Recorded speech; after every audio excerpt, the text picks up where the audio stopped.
Yo, yo, yo, it's your boy JX, and we back. Y'all already know, business as usual. So we switched it up. We not in New York right now. We're in Philly, all right? And we got a very special guest. I'm going to go ahead and let him introduce himself. They call me DutchieMan, 1/2 for Dutch&Spade, 1/7 for MajorFiggas, Philadelphia native. Thank y'all for coming to my town. Appreciate you for having us. And I'm MsRhodey from Rhode Island. Y'all already know. So, how you been? I'm blessed. I woke up this morning. I'm blessed. I'm blessed. That's the best way to wake up, right? Well, sometimes. I was just saying. But anyway, just wanted to, I wanted to thank you for coming on the Business as Usual podcast with myself and JX. It's really been an honor to not only research you, but to see like your journey through the hip hop empire, and from the beginning to like where you are now. Once again, thank y'all for having me. I don't do too many podcasts. If I don't feel the energy is good, I won't be a part of it. You know how I get down. I'm here. That's what he's trying to say. The energy good. You know what I'm saying? Facts. Very professional, very amicable, and I appreciate y'all again for having me. Thank you, my brother. So let's get into it. Let's get into Okay. it. So first question I wanted to start off with is, what age did you decide to do music? It wasn't really a decision. It was more so presented to me as a child, right? Growing up to the sound of drums. My father was a percussionist. So my father started to build his own drums as a child in Puerto Rico. That's dope. So he would, watch, I guess, like the conga players and stuff like that in Puerto Rico. And Hold on, wait 1 second. He's Puerto Rican for the record, right? I just, because that's an For sure. interesting fun fact. So For I sure. just want Well, to three let of the us are people Puerto know. Rican, I believe. Yeah, So yeah, this I mean, it's is a Boricua special right here for y'all. yeah.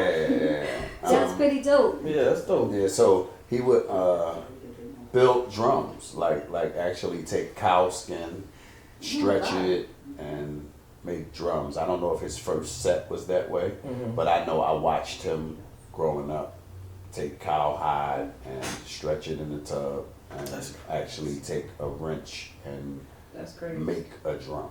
That's amazing. Yeah. From scratch, just Yeah. from like, he really knew how to improvise. And just build what he was like So loved. my father. What's your father's name? His name is Jose Figueroa. Okay. He's a very, very well-known percussionist from here back to the land. You know what I'm saying? So him and my uncle Mike were like the conduits for me to get into music. You know what I'm saying? So I'd say it started with him, and then in '88, my uncle wrote a record for my brother and myself, and we ended up making it happen.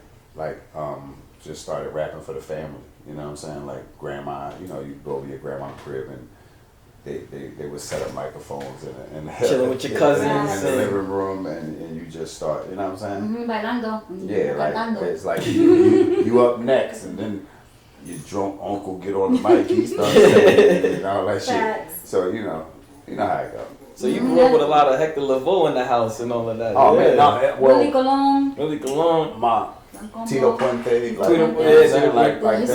they're great. Founding fathers, yeah. Those are the founding Celia fathers. Cruz, you know what I'm saying? Like, but that was on my father's side. Okay. So my mother is Irish and black. Oh, that's a ill mix too. You know what I'm saying? Yeah. So, Todo español. poquito, little bit. Sí, hablo un poquito. Okay, también. So that's where it started for me in like '88, and I remember by the 90s, when the 90s started to come in, you would have groups like the Ghetto Boys and the Big Daddy Kanes in the late '80s, early '90s. You know what I'm saying? Like of course, Cool C, Steady B, EST, like those guys really inspired my upbringing in the music. You know what I'm saying? Thanks. And that was pretty much it. Like it started young though. To answer your question, it started young. But to go back to '88, I think that's when Fresh Prince got nominated for the Grammy, right? That was '88, '89 for this.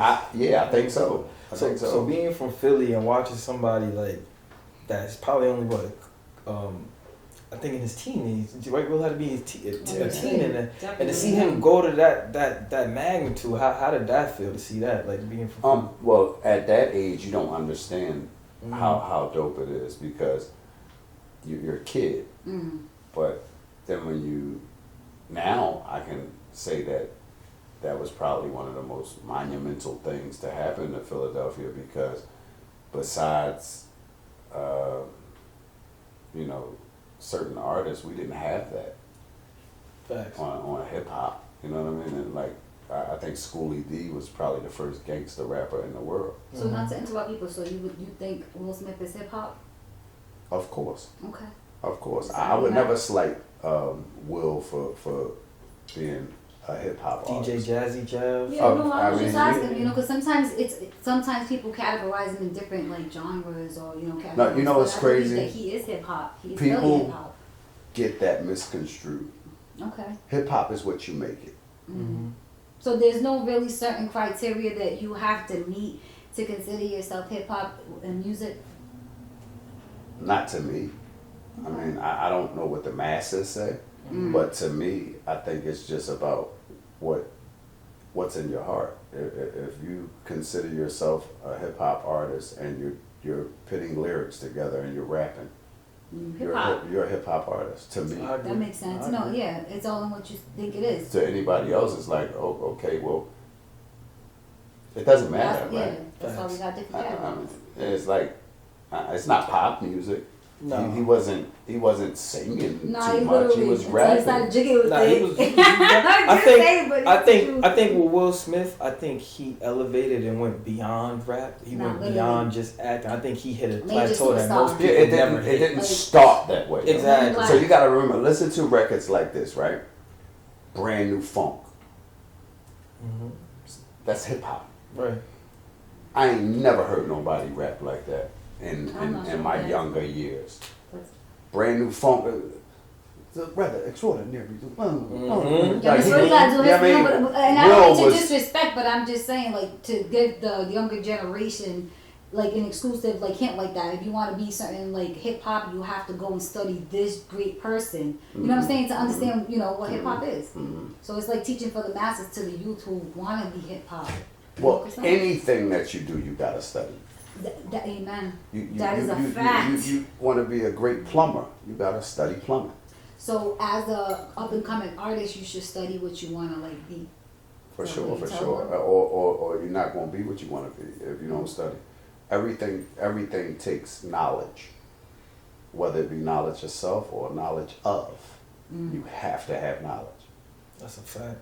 So with that being said, where did you see yourself as a child aspiring to do music? Did you know like you would one day want to get signed, one day put out an album, or did you just feel like this was just something like you said, kind of figuring out in the moment, or it's it's a family? I wanted to just be better than everybody in my neighborhood. Because that's kind of like where it starts. You want to be better than the people you were around. You know what I'm saying? You got something to prove. It's competitiveness. That's all. But it should be. Yeah, that's what it was. It was just like, okay. Still got it. When he was like, MsRhodey, did you just ask me that? I was just asking. Still got what? You know what I'm saying? Like that tenacity that you had when you were younger to just like rap on the spot and have like different wordplays. Of course. Like, you know what I'm saying? Of course, that don't go nowhere. Oh. That's something that you grow with. If you can't do that, I feel bad for you. I feel bad for you. So you should always be able to like get down if that's what you're supposed Yeah, that's to why it bothers me when people try to put an age limit or age cap on what you can do or I mean, who would you rather listen to? Somebody who's experienced in something or just a person Definitely that's would. telling you how they feel at the moment? Nah, I'd rather have experience than emotions.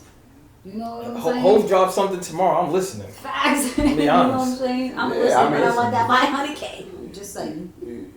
Make sure you stay tuned for part 2.